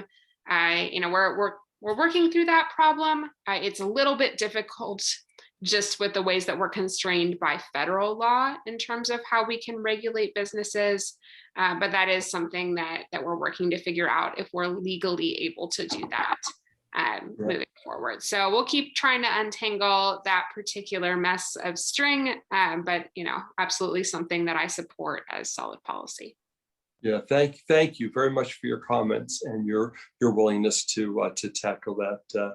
I really appreciate that. I do believe that is one. I heard a number of times people talk about the emergency of the moment, that it's good to have an effective long plan, but right now the attic's on fire, and there are certain things we need to accomplish right at this moment in time, and one of them really is to lessen that crush on residents as people are leaving, which is another reason why to not have cars parked in residential areas, because then we have revelers returning back through residential areas. That's where the urination, the fights, the broken mirrors, all that stuff takes place, and the crush that is put upon police and public safety officials when 2,000 people flood the streets all at the same time. Thank you. Bob, is there anyone else? Yes, the next speaker is Joseph Taverna, and that's followed by Joanne or Mike Shelley. Right, I'll be real brief if everyone can hear me. First, I wanted to thank the police officers on the south side. I've had interactions with any number of them, and I just want to say how professional and courteous they are, even to new residents. So thank you guys. It's just amazing. Second, I was also going to the comments Bruce Krause just made, really try to reinforce the desire for rolling curfews. Along with Jessica, she says, well, fairness, well, make it rolling, for the 10 bars in the problem area or whatever. One bar closes at 1 o'clock one night, the next bar closes at 1:15, so on and so forth, and then just circle back around and everybody gets their share of closing early. I mean, the bottom line is you've got to get the crowd off of the street. It's got to happen one way or another. Short of that, I'm in favor of a curfew. We've talked about 15-year-olds out there, but when you're faced with an emergency, and this in some ways this is an emergency, you might not think 3 or 4 killings is an emergency, but it really is. People are dying. I think you really have to look at a temporary, at least, curfew until we get a handle on it, until people get dissuaded. And lastly, I think one group that is slightly underrepresented here is the Liquor Control Board. And I heard earlier that they don't think there's any problem necessarily because occupancies are not overdone or whatever. But I mean, I worked in the brewing industry. I'm a beer guy, okay? I know bars, I know liquor, I know alcohol. That's what I do. That's what I did for 31 years. There's such a thing as over-serving. We all know that. The over-serving is occurring. The Liquor Control Board has to be appealed to get into these bars and work on the over-serving issue. I'm a tips trained bartender. You know what it looks like. I know what it looks like, and it has to stop short of, the rolling curfews. And maybe the rolling curfews is your lever for the business owners to actually do something about it. I don't know. But the problem is drunk people. We know it's drunk people. It's their access to firearms. Yes, I agree with that. But a person that's not drunk is a heck of a lot less likely to shoot somebody because they're thinking, they know what they're doing. It's people that are drunk, and it has to be brought under some control. Thank you. If I can speak to the LCB issue, because I think there might be a little bit of a misunderstanding. LCB doesn't actually enforce around occupancy. That's done typically through either the fire department or the county health department. So that may be the missing context there, because I can assure you that liquor control enforcement is taking this very seriously, that there are undercover agents who have been in these bars and who are continuing to be in these bars, enforcing around everything from over serving to serving minors to noise violations, things like that. And now, of course, Senator Coffin and I still have to keep the fight up on that to make sure they keep doing that. I respectfully disagree because the evidence says it's still occurring. So. Of course, I'm not disagreeing that it is not still occurring. Yeah. It is. I just want to be clear that there are enforcement agents who are on the street. I don't think that by any means the problem has been solved. I just want to say that they are taking it seriously and that they are still there, acknowledging, of course, that we have still a lot of work to do there. And then to your previous point as well, we're figuring out if it's legal for us to do those sorts of rolling, if that would be something that we would be able to do. But I will definitely keep you all informed along that way. And it sounds like Senator Costa might be trying to hop in here too. Yeah, I just want to build upon Representative Benham. LCE does the enforcement side of it.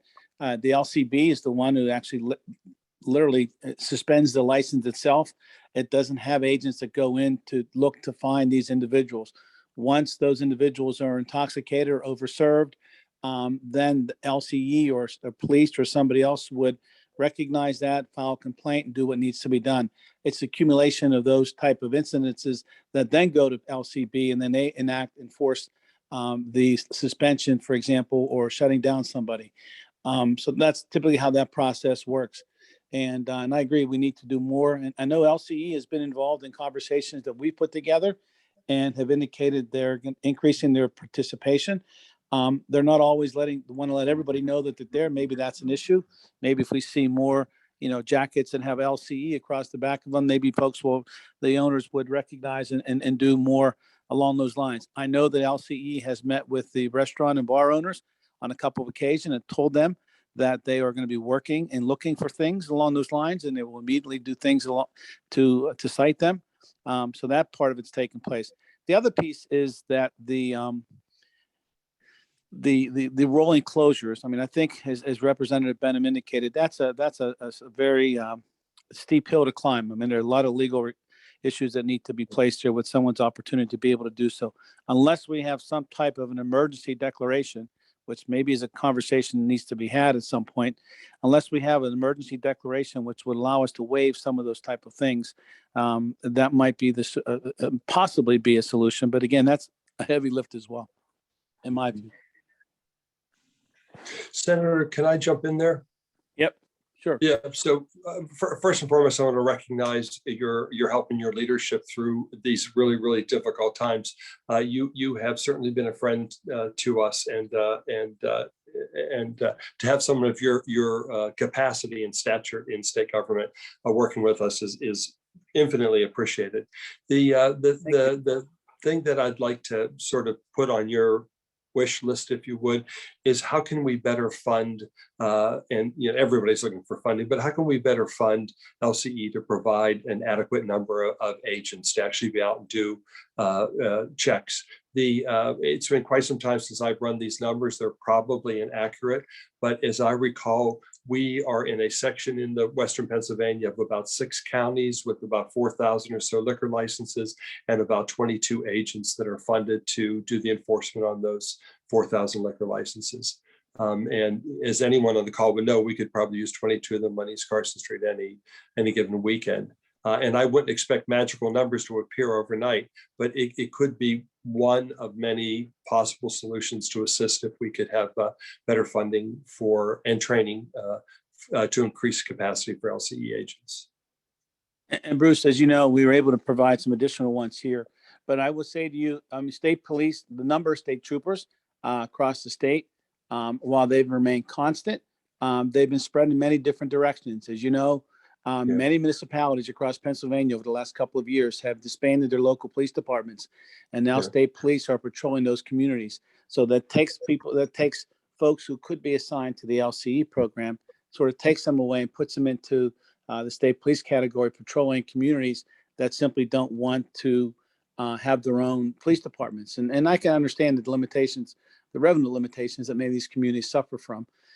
That's something we've talked about, putting more state troopers folks in the mix, and something we can bring to the attention of the state police commissioner and governor's office to recognize that. Maybe, as they've done with the, for example, with the unemployment compensation, they pull people from different areas. Maybe we can begin to pull folks from other parts of the state police units and then have them applied here maybe on certain days during the week or so to increase the number of LCE folks that are there. Thank you, Senator. Appreciate your help. And if some of you are looking at the chat, someone just typed in the PLCB just hit Dunbar's, and the person had video. Last Thursday, Jimmy D's was also, I don't want to say raided, but the PLCB was there. And it seems that, in addition to what it is that we're experiencing, it appears that this person believes that Thursdays are college night.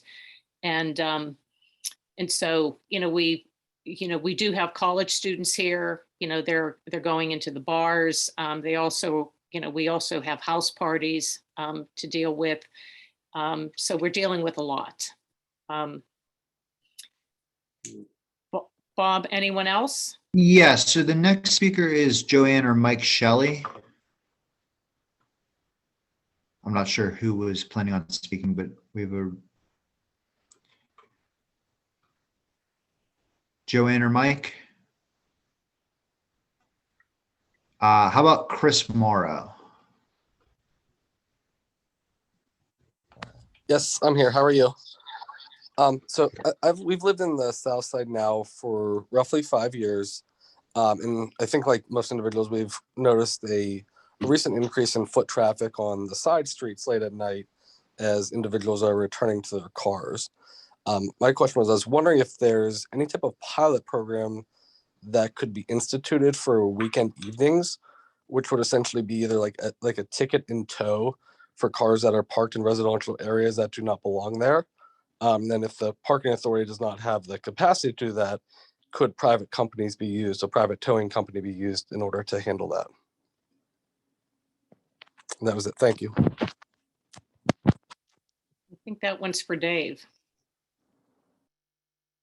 And I wouldn't mind jumping in just for a quick second. Okay. Jessica or State Representative Bennett might be assistant in here too. State law is very clear. Public streets are the public streets. Anyone has the right to navigate and park on the public streets under state law.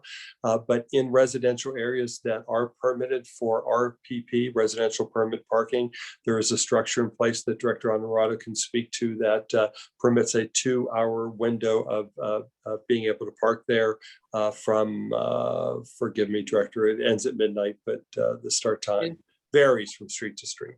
Yeah, it does vary. And we do have the capacity to issue the citations, but we don't have the capacity to tow. So that's something we'd have to look into, like you said, with a private operator or something. And when they're out there enforcing the RPP districts, they can also enforce the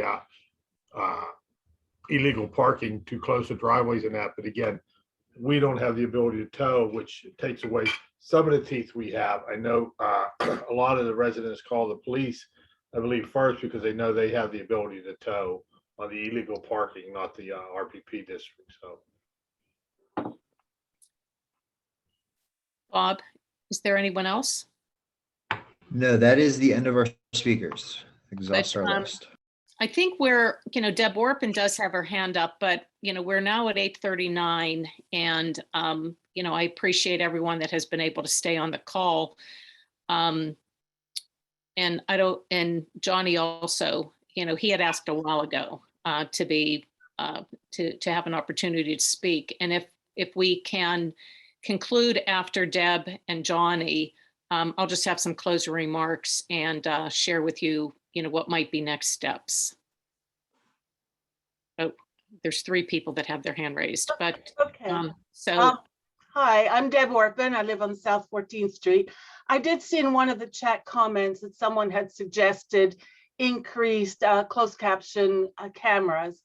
And I think that, to me, that would be such a great idea to have more, plus on the side streets, only because whenever there is some altercation and the police are involved, there's some bright spark student who starts using his cell phone after minutes have passed, and what started the altercation, for some reason the police get blamed for it, or that they used excessive force without knowing that perhaps the person had been threatening to kill other, whatever. I do believe that some, more cameras, and when people know that they are being, they're on tape, there is better behavior. There is, because, you can do so much more with videotape. You just can't, or camera, closed caption. Yeah, I'll address this real quickly. The amount of cameras that we have on Carson Street has basically overloaded the system. However, within the past several weeks, we were able to get more capacity. We have 22 more cameras on order to place throughout the south side area off of the, shall we say, off of Carson Street. However, I hate making excuses, but I'm going to have to use an excuse right now. A microchip situation, which is affecting cars and is affecting cameras too. So we have plans to put 20 to 25 more cameras on an emergency basis throughout the south side area, but they're slow in coming in just because of the microchip issue in China. So we're working the issue as quickly as possible. I mean, through Chief Schubert's leadership, we established a real-time crime center that is monitoring these cameras, especially when ShotSpotter goes off. And real time, the cameras are recorded, and we have utilized the cameras and a lot of the crime that has occurred, not only through Southside, but throughout the city. I mean, the DEA also has a camera system that has been provided to us for criminal investigations. So there's plenty of cameras. We're adding more. Totally agree with you. Having the cameras are a great technology, as well as all the officers having body worn cameras and wearing them has basically helped us out in providing defense when officers are accused of using force. Everybody out there today has phones, and they record about 20 seconds. And between our camera system in the city and between the body worn cameras, we a lot of times are able to refute some of the accusations that are targeted towards police officers. Thank you. Hey, this is Chief Schubert. Just real quick, just to piggyback off the director. If you have your own personal camera equipment or Ring or anything like that that captures any type of incident that may be helpful for us for prosecution or to figure out what happened, please feel free to notify us, and we'll come and get it. It's helped out a number of times in the past. And if there's a major incident that happens, we canvass the area as well, looking for additional cameras that don't belong to the city. Okay. Johnny, you had your hand raised. Hello. Yeah, sorry, I had to unmute. And this is just my voice. It's not your speaker, or it's not your headphones or my speaker. I have a little like local Facebook group called the Parking Chair, and I try to just cover local news for like the slopes and the South Side. And I'm like in a unique situation where I deliver Uber Eats after my day job. I work from home. I live at 17th and a half block off of Carson. I'm kind of like kitty corner from Dish. And I've just been sitting down here through the whole, like everything that's going on. And I also work door on the weekends at a local establishment that's within the parking restrictions and traffic restrictions. And I've organically watched the situation happen. And I would come home every night, coming home, and like me and the bar owner, I would just shoot him a picture of what was going on at 17th and Carson. That's where I live. And I also, just to add one more thing, I walk someone's dog at 2:30 in the morning because she works a double shift, like at a bar, and I take her dog out because she's not comfortable. So I'm always down here and I see the situation. And I do have to agree with Wendell that there is a problem where you have establishments where you're basically frisked to go in, and it's more the bigger clubs, and they do a good job. There's doormen, they're out there. But the problem is there's people that see somebody, they don't like somebody, they're going to wait for you outside. And I think that was kind of the situation on 15th Street. You also get the randomness. And also, I don't know, like Dan Giggs did an article about South Side, and he's got my name wrong. It's W-I-E-D, not E-I-D. But I got some quotes in there. And I've actually just watched this from March just accelerate to where we're at now. I think the police are doing a wonderful job. I got to say this, and I always come down and ask, right at the corner, 17th and Carson, how's tonight? And I don't try to jinx it because sometimes things do happen after 2 o'clock, 2:30, 3 o'clock. But I just got to say, I've watched this grow, and it was the people, and I think a lot of things have been addressed. You got the groups of people funneling out of the establishments, mostly the clubs, because the clubs can hold like 300, 400 people. I don't know their occupancies, and I do door, and some of the door guys will kind of tell me where their count is. And I'm not trying to like say like people overcount, undercount, whatever. But you do have that influx of people coming out, and you also had the people coming down, hanging out just to hang out because it's the spot to be. I'm friends with Dan at the KubotaCon, and all the incidents that's happened down there. Like, I feel for him. And that latest incident with the police, I think, everybody's like, they're being rough. Hey, I think that was, you don't know the situation, and that camera they showed is very selected to just one thing. And I had like maybe 8 people having a melee. I also just interviewed somebody, and for the local group, I talked to somebody that actually was pretty much the guy that called the 911 call on 18th Street, the incident on Sunday night. And it's just interesting that I get sent things in like Dunbar's. Somebody sent me a video about when the LCB come in. And I also get people sending me stuff about on 17th. And I also get, Jimmy D's. And I also got somebody when this like silly stuff, like when the Jagger Bush, they caught that awning on fire outside. So I do get, it's weird. I'm down on the South Side all the time. This is where I live. This is where I kind of work. So I see a lot, and it's just unfortunate. I don't know how to wrap this up, but I am witnessing this in front of my own eyes. And the solutions are very hard. And the traffic restrictions hurt places I like what to say, the Vault, we'll say streets on Carson, a lot of those places, because it's kind of heavy handed on the places 10th to 18th. But then once you hit 18th, it's the magical border.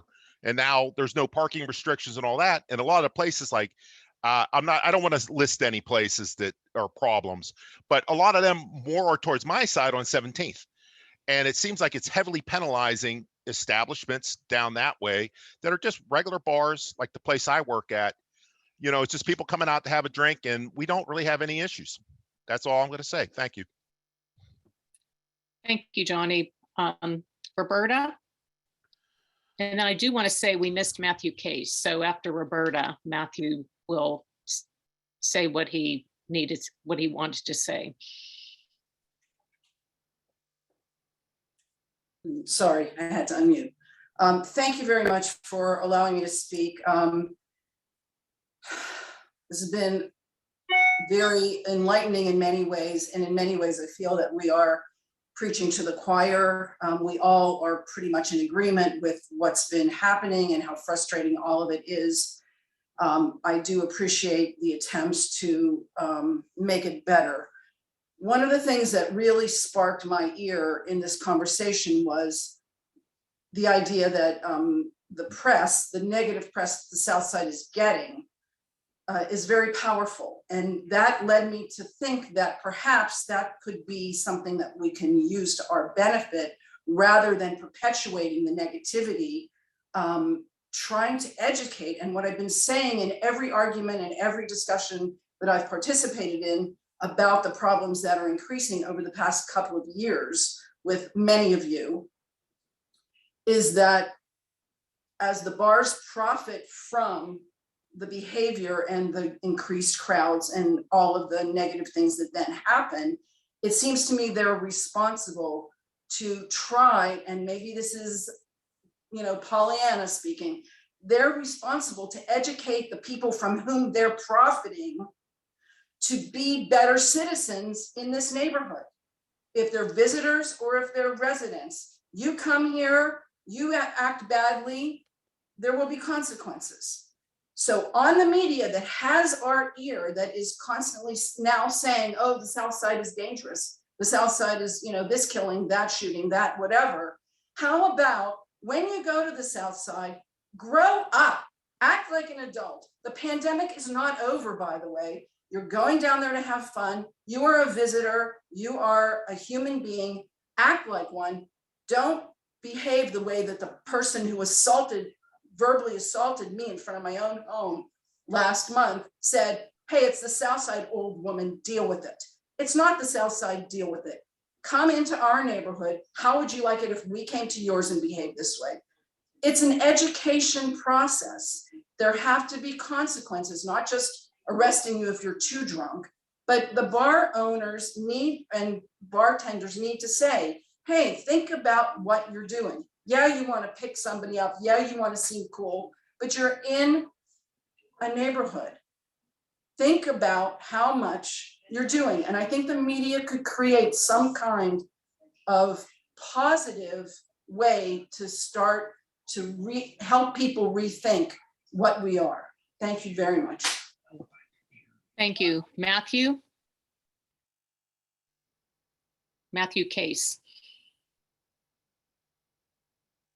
Thank you for your time. I would like to say thank you for the service for all of you that are putting this together and everybody who does do great things.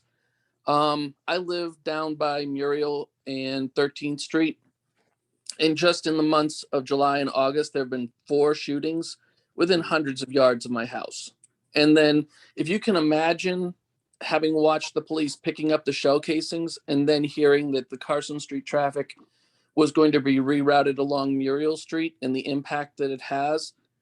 And I've worked in bars. I've lived in Southside for 30 years. I've watched the changes. It astounds me what the meanness when our parking enforcement is afraid to show up in our neighborhood. That's something that really should be the starting point of discussions. We can't enforce the rules in Southside because our police or our parking authorities are afraid to enforce it. That's a serious put on what we're at now. So, I mean, I wanted to say, we've got a lot of smart people and I'm hearing things, trying to happen, but do think about the impact that it had to not have stakeholder input into the change in the traffic patterns and to have not asked the residents to have come and had one of these meetings before, oh, we're now going to push the traffic off of Carson Street onto Muriel. And oh, that's an area where there's been the shootings. So again, I want to thank everybody for all the service they've done. And I'm hopeful that with all the great minds and the effort that people have, that maybe they can do something to where our own officers can safely walk the back streets to help us have a comfortable neighborhood. Thank you, Matthew. It's now 8:53. So I do want to thank everyone for attending. And for those of you that are here at 8:53, thanks for sticking around. And I want to say that this meeting cannot be a one and done. The Southside community has a variety of meetings each month. And we have the Southside Planning Forum that meets on the second Tuesday at 5:30 and consists of representatives from the Chamber, Community Council, and Slopes Association. Bruce and Allison attend and have in the past share information about the Parking Enhancement District. Another meeting is South Watch, and it meets the second Wednesday of each month, either at noon or 6. And it's attended by residents from the police, PLI, Public Safety, Duquesne University, Parking Authority, and Environmental Services. And at the end of this month, the Community Council will have its fall general meeting. And I believe it'll be virtual. And I think it's Tuesday, September 28th, but don't quote me on that, at 8:30. And although I haven't talked with my board, it might be a good time for us to reconvene because it will have been a month, and to see, what is happening during this month, during the month of September, with some of the suggestions that have been made and feedback that we as residents can provide the public safety and the other departments. I don't want to have to plan a meeting like this. This took a tremendous amount of time, and we did it very, very quickly. But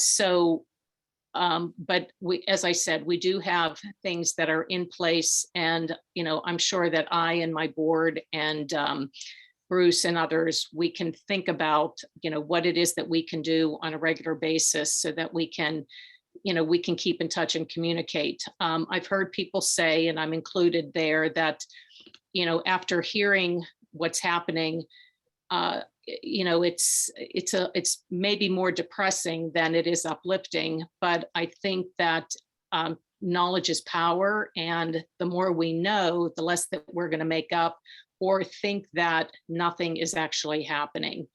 So again, I want to thank everyone. We will have, this is going to be recorded. It has been recorded, and I've asked Jacqueline to include the chat. We will look at this. We're looking at the questions that have been answered, that have not been answered, and we'll make sure that we get them to the right people and then get the responses back. Fortunately, we have everybody's email addresses, so you'll be hearing from us. So I don't know if anyone else has anything else to say, but again, I think from the bottom of my heart, thank all of you. Thanks, Well, Barbara. I hope we'll get through this. And I'm an optimistic person. So with all of our heads, we're going to get through this. I agree with you, Barb. You've worked hard, and others have worked hard to get Southside Flats through a lot of stuff. And this is really hard, a very hard time, but we will get through it. We have good organizations in place. We have good relationships with our city departments, and we have a community. We have a community that's committed to keeping us together. So, and thank you for your efforts. Okay. Barb, Marcia Benson. Yes. Please tell everybody, come to our block party and enjoy our neighborhood. It's on 9/11 on 13th Street. Okay. Yep. Between Sarah and Roland Way. Marcia, Please. we have everyone's email address, and we'll make sure to get that out to everyone. And thank you for that. Thanks for reminding us of that. One last thing before we leave. The general meeting is actually Wednesday, the 29th. Thank you, Kathleen. Thank you. Barbara, thank you. Thanks everybody for coming tonight. Thanks, Bruce. Thanks, Barbara. Yeah, Thanks, everyone. Thanks Bye. to everyone. Thank you. All right. Good night, everybody. Be safe. Have a safe evening. Thank you, Commander Fisher.